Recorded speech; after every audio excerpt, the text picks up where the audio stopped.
This is the Galaxy S24 Plus by Samsung, and boy oh boy is it my favorite of this year's lineup of Samsung's flagship. And today I'm going to talk about why I think this is the one you should get.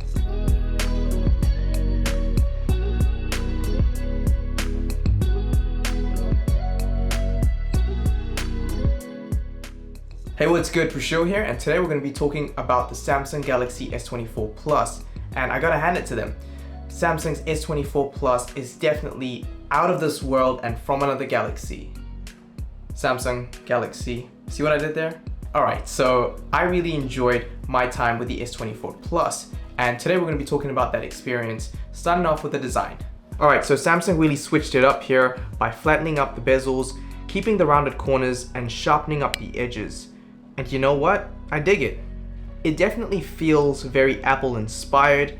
Actually, you know what? Scratch that. Samsung blatantly copied Apple's homework from last year and did very little to change it up. But not a bad design decision. I like the simplistic look with the camera sensors floating in space, and I will give props to Samsung here for the spectacular colorways available this year.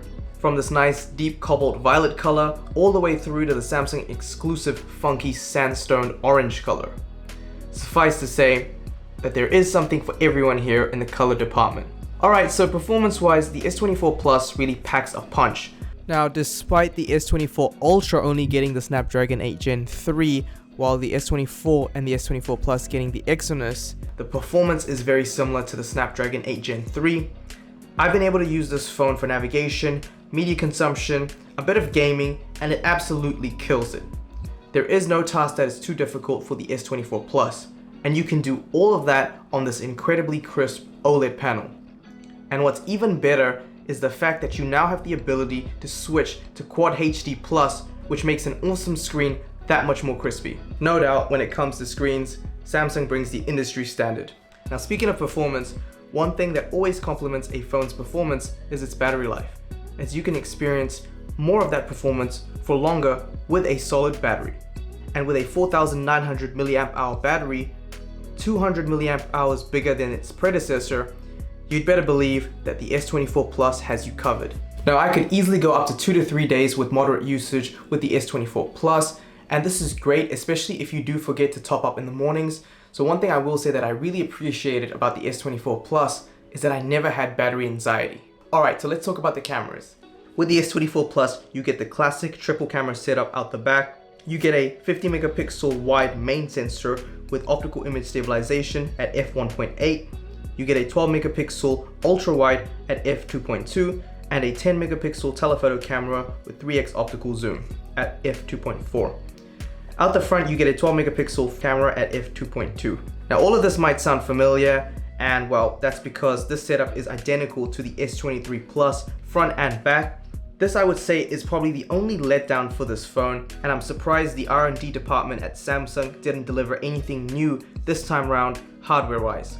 But you do get an extra layer of AI goodness to help enhance computational photography, which yields better color correction and low-light photography. In theory, anyway. Now, in reality, I found the S24 Plus to take really great shots pretty much most of the time. Photos come out with plenty of detail, and the colors are, well, in typical Samsung fashion, they are very contrasty and more on the saturated side, giving every photo some personality. This type of processing is something of a personal preference of mine, as I like my colors to pop more rather than a more muted approach. Low light photography really impressed me. Again, detail was retained and the S24 Plus really held it together, even in some of these shots with little to no light. Real-time processing occurred a lot quicker than on the previous generation, which is a nice touch. So it is safe to say that AI definitely has improved low light photography in the S24 Plus by aiding the computational processing and combining multiple shots in low light scenarios to provide the best image. Videos also come out great with the S24 Plus.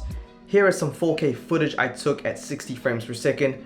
The stabilization here was superb, great for quick vlogs in a pinch or POV videos. The circle to search feature is probably the most notable AI feature on the S24 Plus, and what can I say? It works, and really great at that. It's quick, effective, and very convenient in a pinch. Alright, so what are my final thoughts on the S24 Plus? Well, I said it at the beginning of the video and I'll repeat it again. I think this is the phone to get for most. And I'll also repeat what I said about the Galaxy Ultra last year.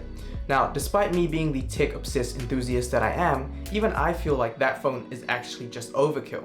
Now, when it comes down to it, I think that the S24 Ultra is really for the power user with a strong emphasis on photography with all the extra sensors that you get.